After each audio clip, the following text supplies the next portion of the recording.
Chris. I'm the sous chef here at Tavern on Kruse. I'm really excited about the opportunity that we were given here today. The fact that we're not only able to feed people here, but we're actually able to help people out who really need it right now, it really touches my heart. I'm really glad to do it. Thank you. Say hi, Nate. I'm Laverne. This is Shirley. So, what we miss the most is the people, and that is part of the reason why we're really excited to do this, because we get to still interact with you guys and show what we do, love to do. And nobody's here to bother us, so we have as much fun as we want. But it is helping people, and it is giving back to our employees and other employees that don't have, aren't as lucky as we are to be here doing this. So it's gratitude, and that's the feelings I have right now. So thank you guys.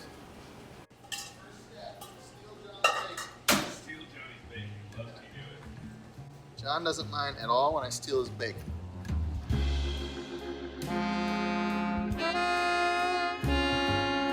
So with a chowder, we start with our bacon. We're going to do butter with that. That's going to create the roux with the flour. We're going to chop all these up nice and fancy so that they're not just big chunks, they're actually a visual stimulant to the dish. The important thing about the chowder is the steps that you do it in, because if you add your liquid and then try to make a roux and then saute, it doesn't work like that. So you have to start with your butter, your bacon, your saute, and then our roux, then our stock, and then we finish it out with heavy cream.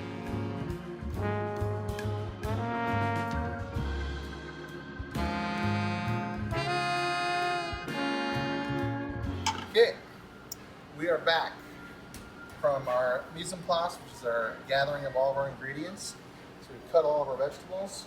We have our garlic and our butter and our bacon in the pan. We're going to start to slightly brown that. We're going to cook it at a high temperature to create a little bit more flavor from the caramelization in the butter and the garlic. And then at that point, we're going to add our vegetables to saute.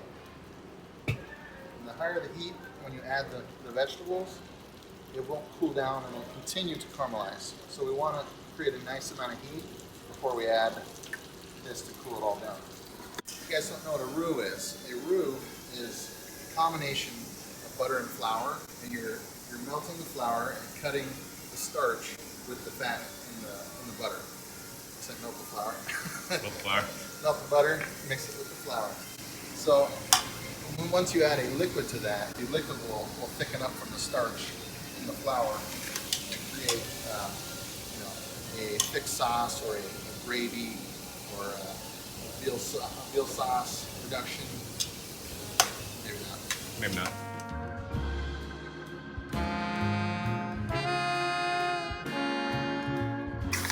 Alright, so our roux is starting to brown a little bit. That's all the flour and butter coming together nicely. Our vegetables are starting to saute. We're getting some good flavor from that. We're going to deglaze it with our chicken stock. And this is, if you've ever been here before, you've seen our large stock pot system back there. We make anywhere from 22 to 40 quarts of stock. So that's like about 10 gallons of stock. It takes a good 6 to 8 hours to get to where it's a light stock, and then we usually let it go overnight to get a nice dark stock. There's about 40 pounds of chicken bones in our batch of stock.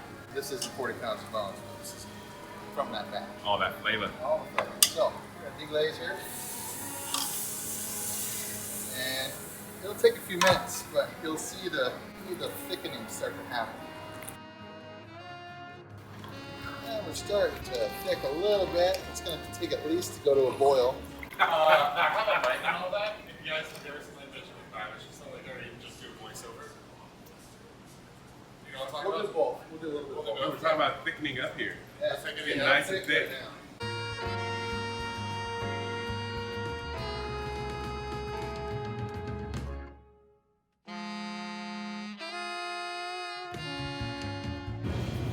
Alright guys, right now I'm going to kind of walk you through my bourbon bacon molasses vinaigrette.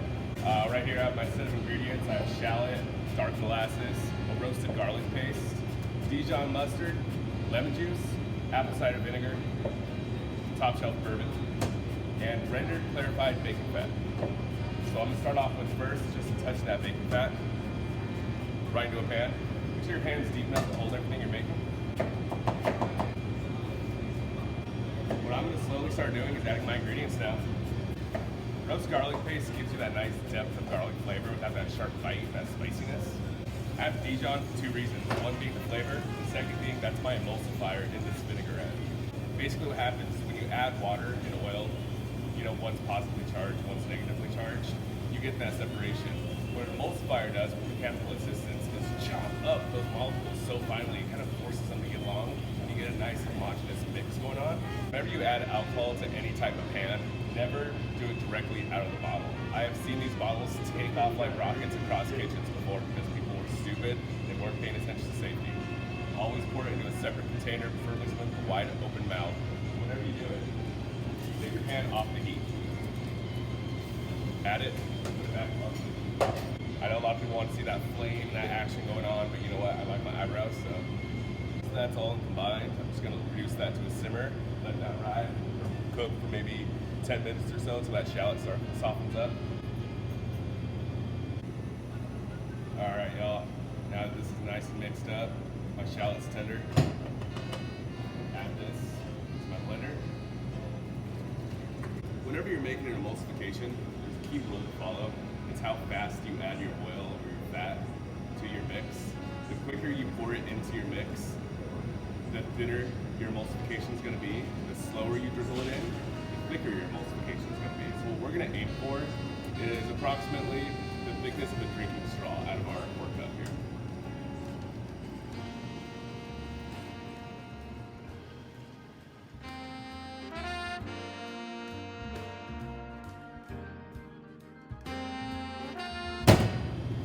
Alright guys, what I did was I roasted these potatoes off for about 45 minutes to an hour, depending on their size.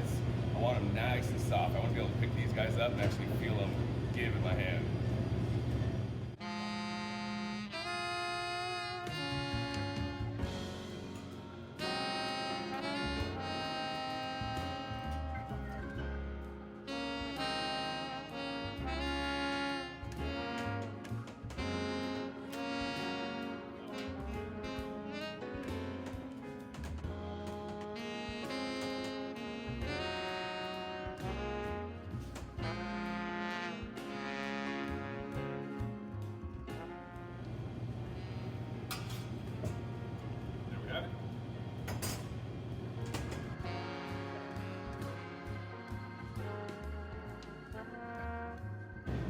Is most scallops will come with what's called the foot, and it is this thin abductor muscle on the scallop itself.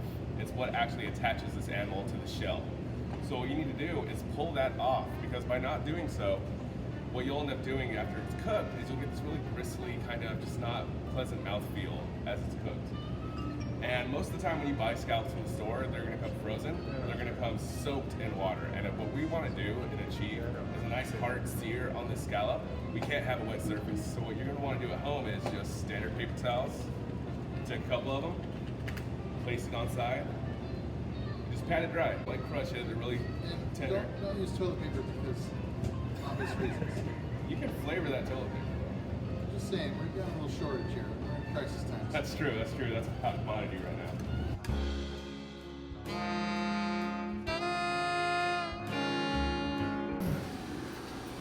So, get into character. Okay. So, we've seen all the steps up to this point. We've made our chowder base. We have our gnocchis that are boiled, that Chris did. A couple of just sliced in half cherry tomatoes, our dry packed scallops, and now we're going to show you how to assemble the dish, as well as how to sear a perfect scallop and pan fry a gnocchi. This is what we call a 3-pan pickup in the industry, because when you think about doing 100 plates, doing 30 dinners at a time, you got to consider how many pans each thing is going to take up. So if I have 6 orders of scallops, I got to make sure I have at least 3 pans that can fit that much, or I have 2 pans that will sear the scallops, because that's the timing of everything. You know, you got to have everything in its place. Mise en place. That's what we did all day today. And now we're at the point of where you're going to be tomorrow night. So have a hot pan. This is a all-clad. You can use a couple of different varieties of pans. The best pan will be a nice thick, either cast iron or all-clad like this for our scallops. Any simple sauce pot for the chowder will do. We're just gonna push off. Must be louder. So we're heating up the chowder just to a boil. So we'll put that on medium heat while everything else is going. Would that be medium in their house, or would that be high on their house? Well, okay, on an electric stove, this is a good, I thought about this because I've done some things at home in this fashion. On your electric stove, you probably want to set it to at least 6 or 7. And that's past the midway point. You know, you're going to get a really hot pan. It's going to take a lot longer to heat up, but it is vital that you get it that hot. So what takes me 2 minutes here might take 5-10 minutes to get hot enough to sear a scallop. And the way that you can tell that it's hot enough, I just put a little bit of oil in the pan, and it starts to get ribbony like that. And you can almost see a little bit of smoke right there. You see that? That's when the oil is hot enough for the scallop. We're just going to put a little bit more in there. Okay. We also are doing the same thing with our gnocchi pan. The gnocchis, if you have an egg pan at home, that's going to be the easiest way to do it. We'll just throw them in there. They're going to sizzle. If you don't have an egg pan, a normal pan with a little bit of butter with this oil will work, because the butter helps it from sticking. Because you just want to keep it moving and toasting like that. I'm going to turn down the heat a little bit, so like a 5 on an electric stove, medium heat on a regular gas stove. That's that.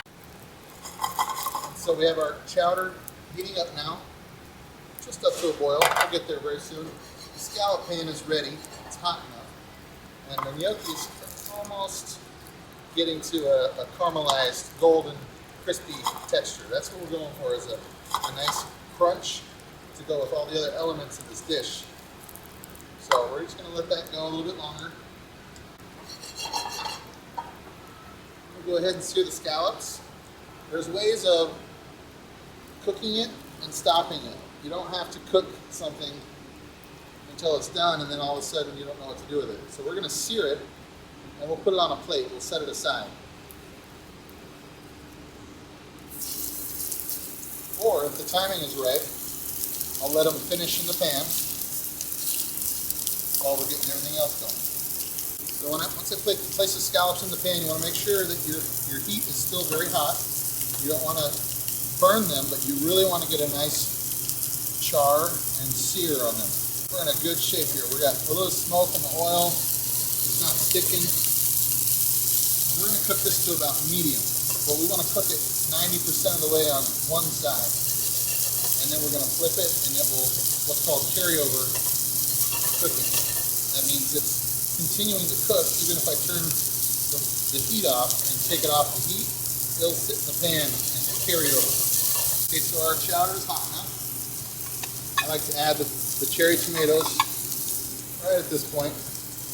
Just when it's hot. And we're gonna cook them for about a minute or so, and just to soften them a bit. Let's check in our gnocchi here. There we go. Keep it even. But don't forget about your scallops. I'm sitting here doing 3 things at once, but I'm making it look really easy. All right? So here's our scallop. We got a really nice caramelized, not burnt edge. Just gonna give it a little flip. Look how beautiful that is. Okay, and then look what I'm gonna do. I'm gonna turn off the heat and let it sit there. And I'm gonna feel it. And it's going to feel a little firm on top, but it's going to feel really soft on the bottom. And so that is where the carryover cooking is going to come into play. And to have a nicely cooked medium scallop, you basically want the texture to start to become even on the top and the bottom. So the bottom's going to firm up, and the top is going to relax a little bit. So we're pretty much there. Probably 45 seconds on our scallops, and our gnocchis are ready. And then here comes the big show. We're going to plate our dish, all right?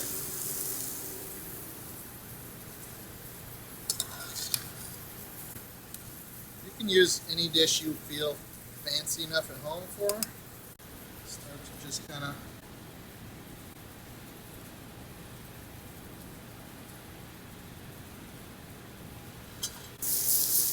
there's our scallop. A little bit of firmness, evenly.